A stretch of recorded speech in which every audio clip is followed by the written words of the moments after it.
Assalamualaikum warahmatullahi wabarakatuh. Di sini saya Diki Aditya Pratama dan kelompok saya dari kelompok 6 kami akan menjelaskan mengenai sampling statistik audit. Auditor internal dalam melaksanakan pekerjaan lapangan diharapkan mendapatkan hasil audit dan mendapatkan audit sesuai dengan fakta yang ada di audit. Namun auditor memiliki beberapa keterbatasan dalam pelaksanaan tugasnya, antara lain keterbatasan waktu, biaya, sumber daya, dan keterbatasan lainnya. Tidak mungkin dalam pemeriksaan bukti dilakukan secara menyeluruh atau populasi. Untuk itu, auditor internal mengembangkan dan merencanakan atau merancang metode, program, dan prosedur audit yang dapat dilakukan di tengah keterbatasan yang dihadapi tersebut. Untuk itu, auditor menggunakan teknik sampling audit.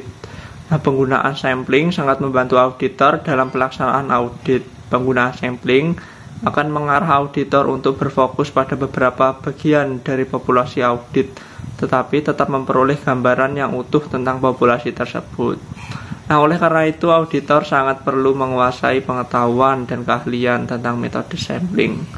Terkait dengan hal itu, pada bab ini, saya dan kelompok saya akan mengulas apa itu definisi sampling audit, metode sampling statistik, dan teknik sampling statistik. Adapun definisi dari sampling audit itu sendiri yaitu suatu proses pemeriksaan pada saldo, akun, atau kelompok transaksi yang kurang dari 100% untuk tujuan menggambarkan beberapa bentuk kesimpulan untuk keseluruhan populasi berdasarkan hasil audit. Dalam menetapkan jumlah sampel tersebut, sampling audit mempunyai dua pendekatan, yaitu statistik dan non-statistik. Sampling statistik adalah metode yang berbasis matematika atau memiliki perwakilan sampel yang mencerminkan karakteristik dari seluruh populasi. Sedangkan sampling non-statistik atau yang populer disebut dengan gentleman's sample tidak menggambarkan dasar matematika dan tidak mengizinkan auditor internal mengatakan opininya dengan tepat secara statistik. Pendekatan yang kedua ini biasanya digunakan jika populasi yang diuji memiliki karakteristik tertentu yang dapat diolah oleh auditor sebagai dasar penetapan kriteria parameter resiko. Meskipun demikian, kedua cara tersebut sering digunakan oleh para auditor dalam menetapkan sampel yang diperiksa ke bukti. Assalamualaikum warahmatullahi wabarakatuh. Saya Umi Aisyah, NIM 19. Di sini saya akan menjelaskan mengenai teknik sampling.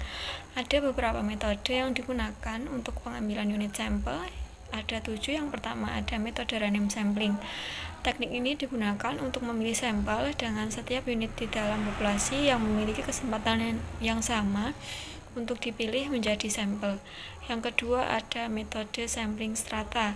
Teknik ini digunakan untuk pengambilan unit sampel oleh auditor dengan membagi populasi menjadi beberapa segmen sehingga menjadi lebih homogen untuk tiap subpopulasi.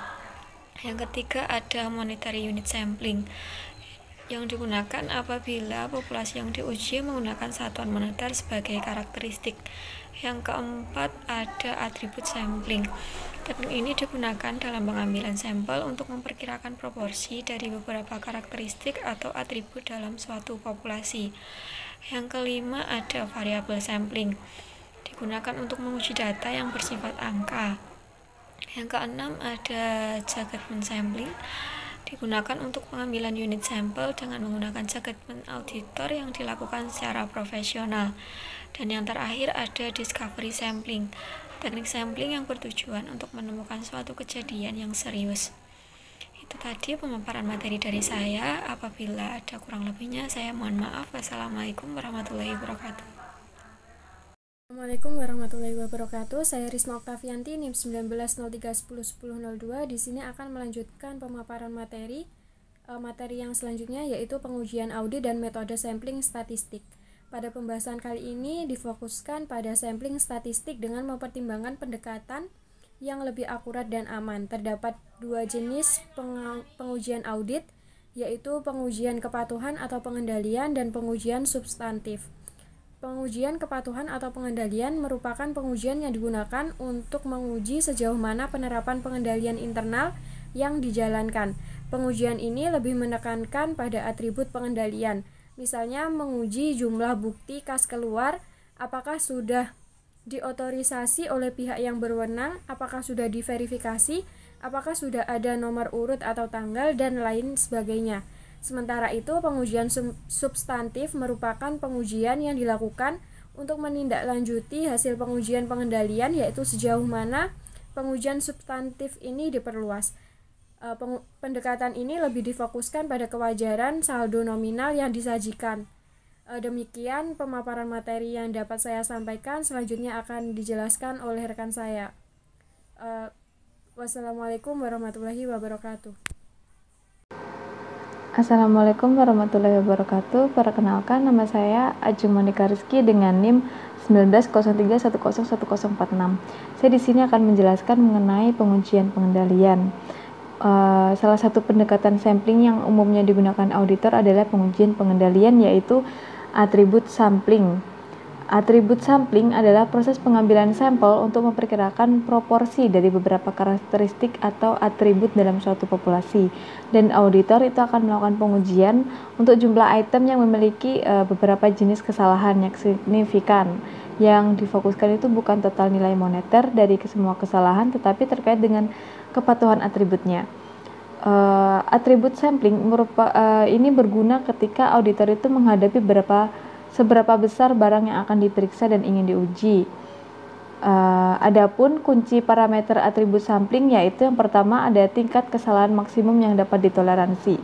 Tingkat kesalahan atau kekeliruan sampel itu diuji oleh auditor, tetapi masih diterima pengendalian internal secara keseluruhan, sehingga pengendalian berjalan secara objektif. Kemudian yang kedua ada tingkat keyakinan yang diinginkan. Tingkat kepercayaan yang diinginkan ini merupakan ukuran kepercayaan auditor yang pada hasil sampelnya. Maka auditor ini umumnya menginginkan memiliki 95% atau 98% kepastian bahwa hasil sampel adalah wakil dari populasi yang sebenarnya. Kemudian ada yang ketiga, perkiraan expect error rate atau disebut dengan EER. Auditor itu mengestimasi tingkat kesalahan yang terjadi dalam populasi dan kemudian mengambil sampel statistik untuk mengkonfirmasi asumsi tersebut. Kemudian yang keempat ada pemilihan sampel. Auditor dapat memilih sampel dengan menggunakan metode acak ya. Auditor perlu mengisikan 1. Rata-rata kesalahan ditoleransi maksimum, 2. Tingkat kepercayaan, 3. Perkiraan tingkat kesalahan populasi, dan perkiraan ukuran sampel. Kemudian yang terakhir ada evaluasi hasil uji atribut sampling. Auditor itu harus melakukan evaluasi dari hasil pengujian atribut sampling, yaitu apabila hasil pengujian itu ditemukan kesalahan lebih kecil atau sama dengan kesalahan yang dapat diterima, maka hasil itu mendukung kesimpulan tentang tingkat keandalan serta tingkat kesalahan maksimum yang dapat ditoleransi. Kemudian yang selanjutnya yaitu ada 2 tahapan, ada 2 pendekatan, yaitu yang pertama ada pendekatan tabel, yang kedua ada pendekatan dengan menggunakan software audit berupa ACL. Pendekatan tabel itu memiliki beberapa tahapan. Yang pertama ada tahap perencanaan, yang kedua ada tahap unit sampel, kemudian yang ketiga ada tahap pemilihan sampel, dan yang keempat ada tahap evaluasi. Kemudian ada yang terakhir adalah kesimpulan. Kemudian ada pendekatan yang kedua, yaitu pendekatan software audit. Ini adalah contoh untuk melakukan sampling audit dengan atribut sampling. Simulasi yang dilakukan dengan menggunakan software audit yaitu Audit Command Language atau disebut dengan ACL. Itu tadi penjelasan dari saya. Untuk yang selanjutnya akan dijelaskan oleh rekan saya. Terima kasih. Assalamualaikum warahmatullahi wabarakatuh. Saya Indah Pramesti, NIM 38, akan melanjutkan penjelasan mengenai pengujian substantiability, di mana pengujian ini dilakukan dengan tujuan untuk menentukan kewajaran saldo akun dalam laporan keuangan. Auditor menggunakan pendekatan variabel sampling dan monetary unit sampling atau MUS sebagaimana yang telah dibahas pada pendekatan sampling di atas. Pembahasan pada buku ini yang digunakan auditor dalam pengujian substantif dan hasilnya dibandingkan dalam nilai moneter, misalnya dolar atau rupiah. MUS juga dapat digunakan untuk tujuan audit ganda, yaitu pengujian substantif sekaligus pengujian pengendalian. Langkah-langkah MUS adalah sebagai berikut, yaitu menentukan tujuan pengujian, yaitu pengujian substantif dan pengujian tujuan berganda. Yang kedua, mendefinisikan populasi dan unit sampling, yaitu menentukan jumlah populasi dan unit sampling dari total populasi tersebut. Yang ketiga, menyusun perkiraan tingkat kesalahan maksimal yang dapat ditoleransi.